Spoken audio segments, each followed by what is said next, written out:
Yeah, Dave's money. See, this time getting them two. Last time we got slipped off on the Tuesday one because I was scheduled today. I'm on point. We're gonna talk about the NFC and AFC championship games. And okay, look, if you guys took the snooze on the NFC championship game, I understand. Especially if 49er fan or rooting for 49ers, that are like, what happened though? Is it just what happened? It was a total just massacre. I mean, the boys, they came out for all plays in the defense, got to 7-7. Then quarterback number 3, that's the rookie, last draft pick, played great all season, hurt his wrist. Then you put in Josh Jackson, which actually was briefly Detroit Lion. I just don't remember was he made the roster or was he some preseason, but I didn't remember seeing him play for the Lions before. They put him in, he gets hit, and gets called to the tent because they called him, he played his head, so he put in concussion protocol, he out. They brought back in Brody. They tried on a couple plays with McCaffrey. That didn't work out. And after that, it's hard. After that, the Eagles went on a nice little run before halftime, and 49ers never get the offense back on track. And basically, at that point, you raise your hand McCaffrey running a single wing T in the fourth quarter down 3 scores. That just doesn't quite work, even when you got a great high school team that can run the ball. That's just going to help you win at that point. He's too far behind. Not enough time left. So good fight, 49ers. Congratulations. The Eagles are going to the Super Bowl. But I'm going to talk about that little draw that happened about 4 minutes left in the game.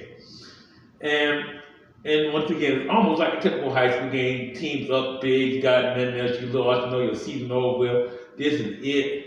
It's over with. You are angry. And what you going to do? Grab some other team in this slam. I mean, Trent Williams, I had to give him props on this.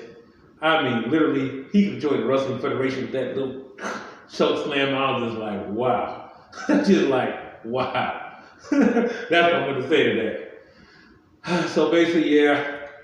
So Philadelphia was in the Super Bowl. And they still have 8 guys. Found out they got like 8 guys left in the roster that actually won in 2017. Think about 5 years out of 53 guys, you can switch over 45 guys from 5 years ago, and you're back in the Super Bowl. That's something to think about. Well, okay, let's switch over to the AFC side now. I'm done talking NFC. Burrow, or I call it the Who's Your Daddy game football version. So basically, this is what happened, the sidebar of this, before I go to this video for. The mayor of Cincinnati decided to make a little smart comment video telling how Burrow basically been beating Mahomes. So he basically says Burrow's taking paternity test for his daddy. So basically, just like happened, if you guys watch baseball, you're a little older than my age, maybe slightly closer to my age, maybe a few years, 5 6 years younger, or even older, of course. You know about the Who's Your Daddy incident with Pedro Martinez telling the Yankees daddy in a press conference. And the next time you get the Yankees stay in the whole city goes, Who's your daddy? Who's your daddy? Well, it's kind of wild. It's kind of how it went down.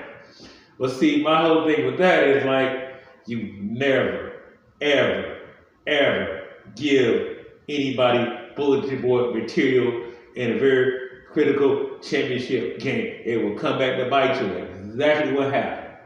And yeah, it went down the last minute.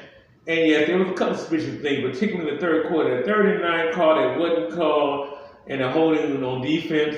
That's what aggravating. I admit, if I was a Cincinnati coach, forget yelling referee. I'm grabbing referee. I'm taking a 15-yard fine, maybe an ejection. But I'm thinking somewhere else on that one. I give them credit because I probably at that point they forget it. I think the fix is in. I would have sent it into the game. I probably got fined a few thousand, probably $50,000, $100,000 and by suspended, but I would have said something. On the Cincinnati side of things, yes, that was a bullet's call.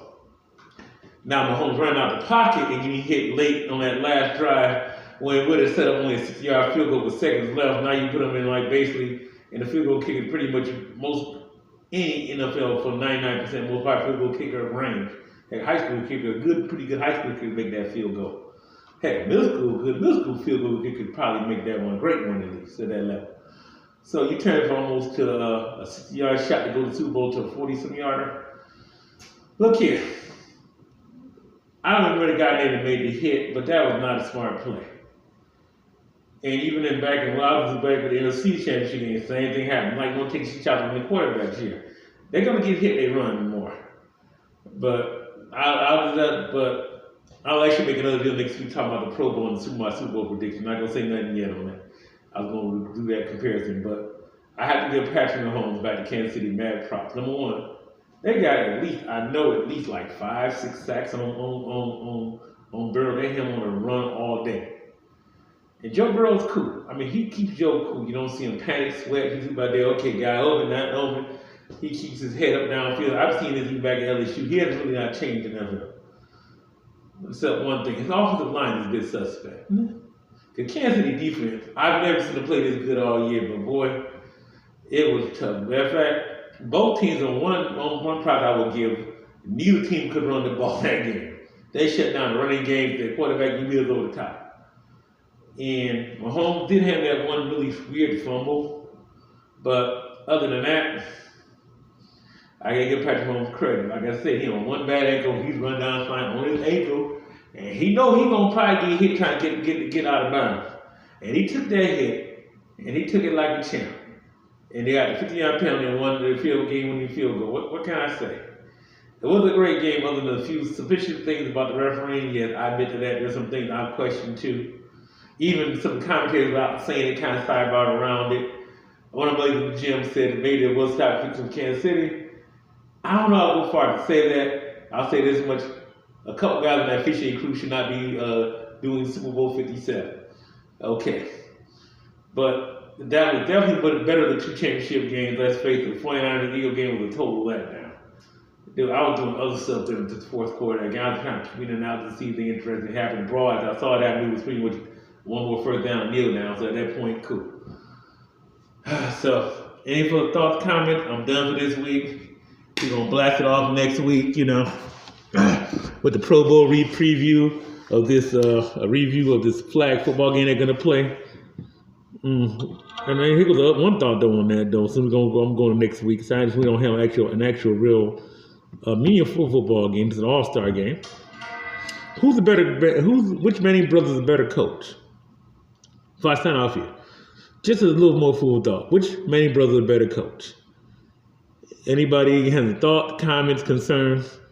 Please feel free to comment. See you later. Deuces.